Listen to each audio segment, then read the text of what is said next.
Orúkọ tèmi ni Abilékọ Ọláìdé Gold. Àwọn obìnrin Aya kan góòlù bàbá òrùka. wọ́n pè láìpẹ́ pé kan wọ́n fagilé àyẹ̀wò ẹ̀jẹ̀ ta ló lọ́mọ táwọn olóògùn ń pè ní DNA ojú lẹ́yìn fi wò. Orí ló ń ta wọ́n.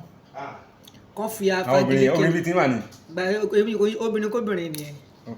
Kí ni ẹni tí ò bá ṣe nǹkan fúnra kí ni ara ń fún sí? Tí o bá bímọ tó bá ti fẹ́ bímọ gbogbo ìranù tóbìnrin bá ti ń ṣe tẹ́lẹ̀tẹ́lẹ̀ tó bá rí pé òun ti fẹ́ lọ́kọ kó pa gbogbo ẹ̀ tì kó fèsì ọkọ yẹn kó má bàa lọ gbọ́ ọmọ ọba fọ́ṣù wọ́n ṣe gbé Ìwó lọ sí Ọ̀ṣun state instead Ọ̀yọ́ torí o ò lè imagine ìwọ náà ní ọkùnrin gẹ́gẹ́ bí bàbá àti ẹ̀gbọ́n àtàbúrò kó wá tọ́ ọmọ ọlọ́mọ tán kéèyàn kan wá from nowhere kó wá ní ọmọ òun ni who does that?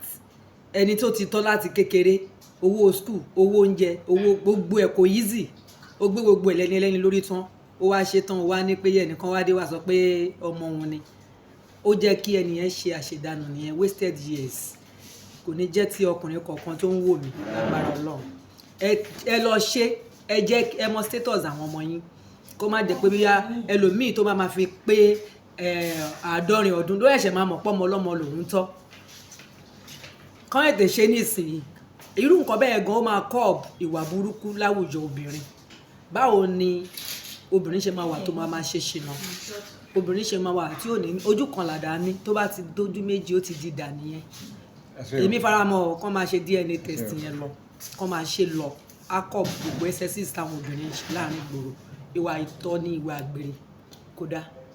Musiliu Hasan. Láìpẹ́ làwọn obìnrin kan wọ́n pè pé ká má ṣe DNA test mọ́ ojú wo lẹ́yìn fi wò. DNA test ó jẹ́ nǹkan tó dáa obìnrin tó bá ní kán má ṣe mọ́ ara ẹ̀ ò mọ́ nìyẹn ó ń ṣèṣekúṣe DNA test ó wà òkè. Ẹ̀yin faramọ́ kán má ṣe lọ. Mo faramọ́ kán má ṣe lọ. Orúkọ tèmi ni Mr. David Arẹ̀mú.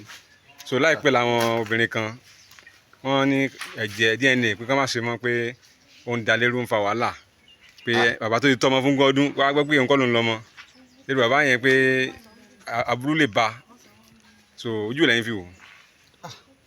Bí ojú tèmi fi wò DNA yẹn wà okay because most of our ọkùnrin táwa ń ta ń sìn a kà ń bímọ a kà ní pé àwa la lọ́mọ obìnrin gangan ló mẹni tó lọ́mọ but the way táwọn ọmọ gan fi ń wùwà lóde ìsìn mi ò sure pé gbogbo ọmọ tá a bí àwa la ní tá a bá ṣe díẹ̀ a lè mọ̀ pé òkè ìyàwó tá a tẹ̀ tó wá fẹ́ sílé gan bí ìyàwó gidi ni o bí eléyìí tó ń ṣèrànù ni o tàbí eléyìí tó ń ṣèrànù ni o èèyàn máa lè fi yan gan láwùjọ.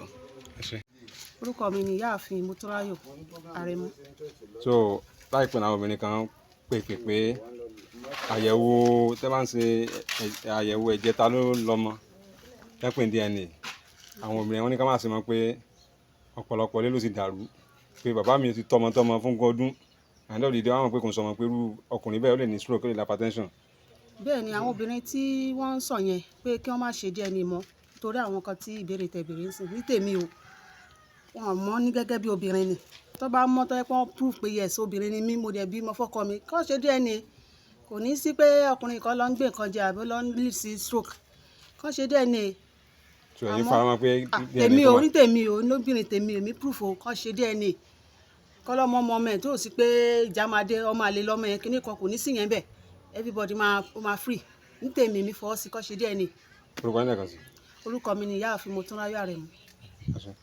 Orúkọ mi ni Comrade Musiliu Ọládìméjì obìnrin náà ló máa mọ ẹni tó nọmọ orí kò sí pé bóyá ìkankan ṣẹlẹ̀ pé ní obìnrin náà ló máa mọ ẹni tó fóun lóyún tó lè máa mọ ẹni tó máa gbọ́ ọmọ fún. Ẹ̀sẹ̀ yìí bọ̀ àwọn tó ní ká má ṣe DNA ní mọ́ àwọn obìnrin kan ní ká má ṣe mọ́ pé ó ń da lérú pé ó ń fa wàhálà ń. àwọn obìnrin kan ṣe mọ́ yẹn àwọn yẹn ara wọn ò mọ́ àwọn yẹn ní alágàbàgebè obìnrin bó ṣe jẹ́ nìyẹn. Ẹ̀yin faramọ́ ká má ṣe lọ. Mo faramọ́ ká ṣe lọ. DNA ká má ṣe mọ́ orúkọ yín lẹ́kùnrẹ́rẹ́. Onírẹ̀mí Ṣíléọlá. Àwọn obìnrin kan láìpẹ́ wọ́n ní ká má ṣe ẹ̀jẹ̀ àyẹ̀wò ẹni tó lọ́mọ DNA pé ká má ṣe mọ́ pé ó ń fáwọn èèyàn ní problem ó ń da ilé rú ojú lẹ́yìn fi wò. Wọ́n bá ṣe DNA ló wà okay because èèyàn á lè mọ bí irú ìyàwó tán gbé sílé bí ó ń ṣàgbèrè ni àbí kò ṣàgbèrè so tán bá ṣe DNA yẹn wà òkè. ẹ̀yin faramọ́ ká máa ṣe lọ. Mo faramọ́ o ká máa ṣe lọ.